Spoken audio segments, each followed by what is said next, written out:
December the 4th, and he arrived at Tulane with 27 years of athletic administration, including 13 as a CEO. Most recently, he served as athletic director at his alma mater, Northern Iowa, and he did so for 8 years. He's a native of Marshalltown, Iowa, and he's already presided over the hiring of a bunch of coaches. He probably didn't envision that, but he hired Coach Fritz, also Mike Dunleavy, Trent Jewett, and volleyball coach Jim Barnes. Please give a warm Great Enrollment Sports Foundation Quarterback Club welcome to Troy Dannen of Tulane University.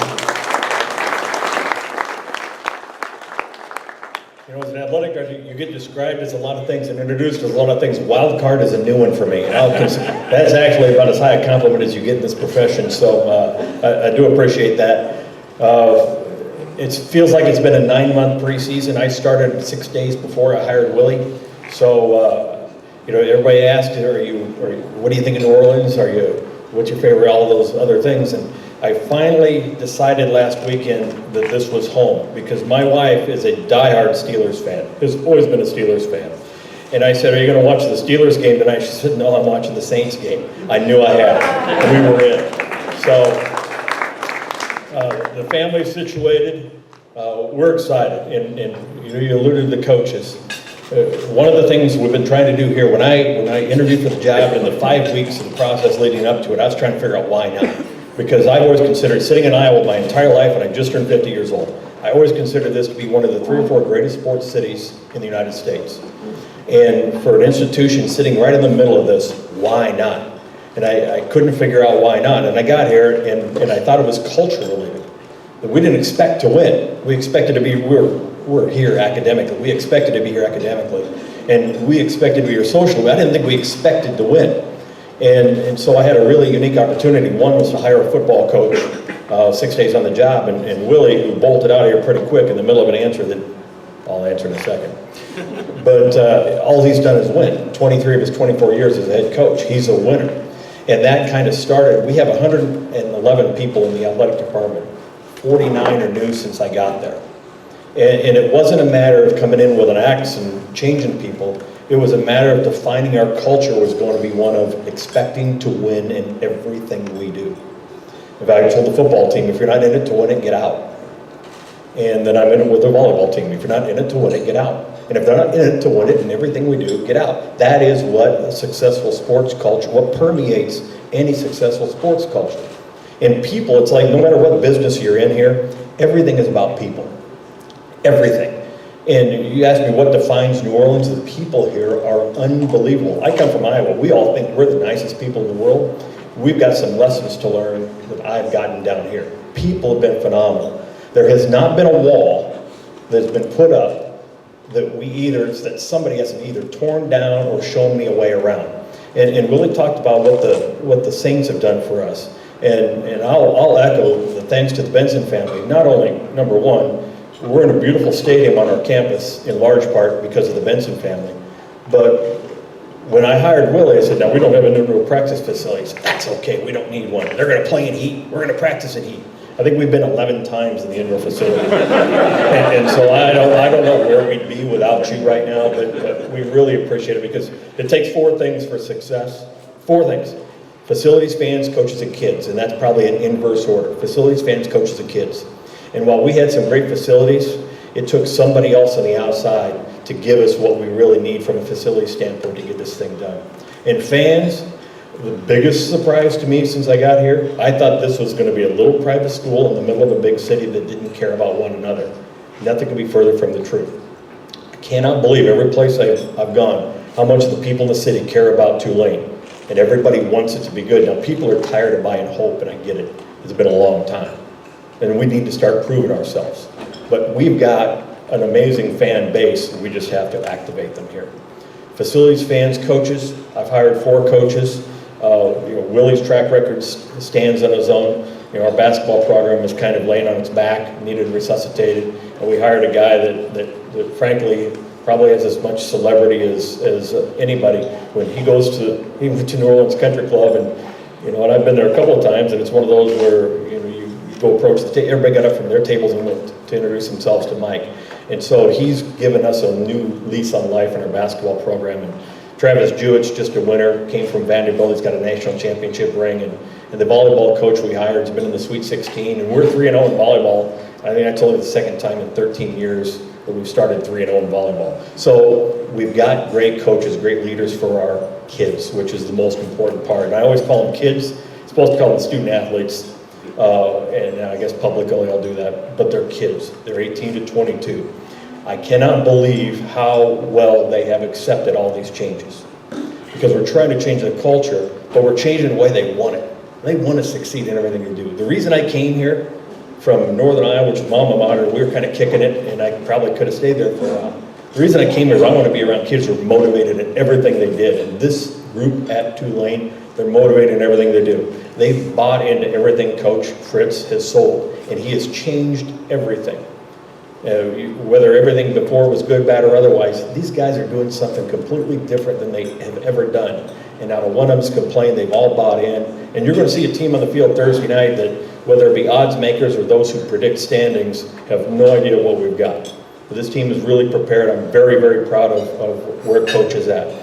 So with that said, Ken, and maybe to the New Orleans Sports Foundation, I got on their board when I came here, and I've been involved with them. I've admired them from afar, but I've been involved with them because I've been on 2 or 3 NCAA championship committees. What they do for this city and what I've seen them do, we're working on a couple things right now, and I'm kind of working hand in hand with what I've seen them do amazes me. The end results may mean all-star games, but what I know they did in an effort to get the Super Bowl here and with the Benson family, what I know they're doing on things in the future, I'm in a great place because I have partners every place, and the Sports Foundation will be a great partner for us. The Bensons, the Saints, great partner for us. The media have been great partners. We've got everything we need. So my original question when I came here, why not? There is absolutely no reason why not. So now we're focusing, our line has been snapped, and it's why. So I appreciate the chance to come here, Ken, and look forward to everyone's greatest success, and particularly ours on Thursday night, and yours on Thursday night. So good luck to all, and thanks for the opportunity.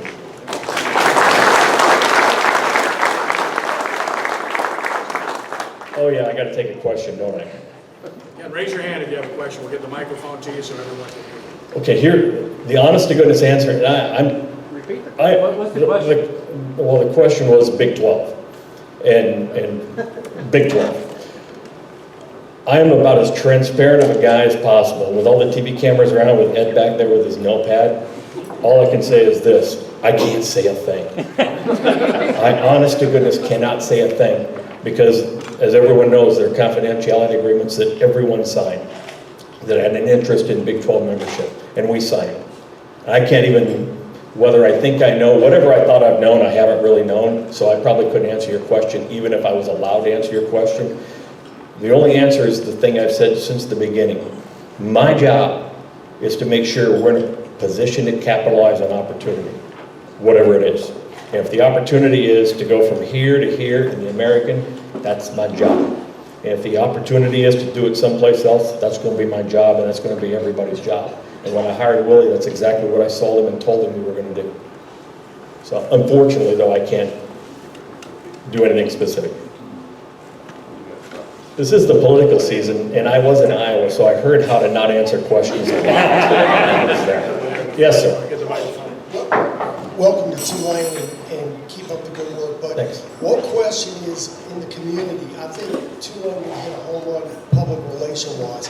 Come late November and December when the high schools do their playoffs, and here you have a beautiful new stadium, a beautiful field that weather is not going to really affect or anything like that. I know last year, before you got here, De La Salle, who's basically right across the street, we're basically working towards a state championship game. They almost had to go 10 to 15 miles away from their school to play a home game when they could have played across the street.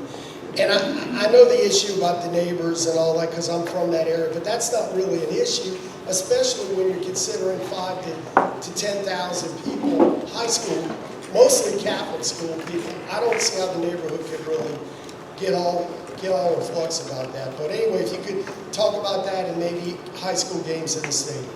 Yeah, I will tell you, that's probably, like, on my list of frustrations, that's somewhere between 1 and 2. And I came from a place, we hosted every semifinal and final high school championship game in Iowa. We had a 17,000 seat dome, hosted every game. It was the best thing we did for two reasons. One, it was financially wonderful for the department, but two, every kid in our state aspired to play on our field. And when I came here, we got a new state.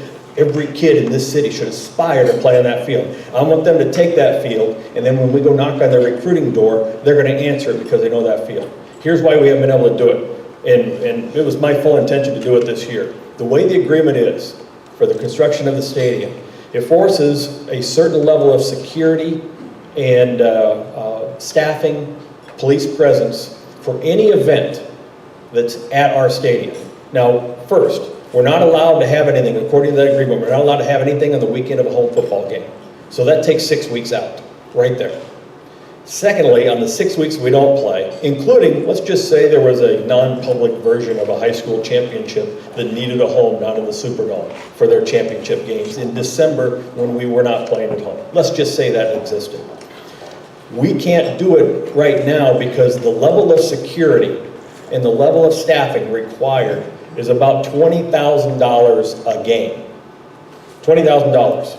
By NCAA rules, we have to charge actual costs and a rental, which would be comparable, basically whatever Gormley rents for, we have to charge that, $500, whatever it is. Rental's nothing. It's all those other costs that almost makes it prohibitive for a high school to play in our stadium.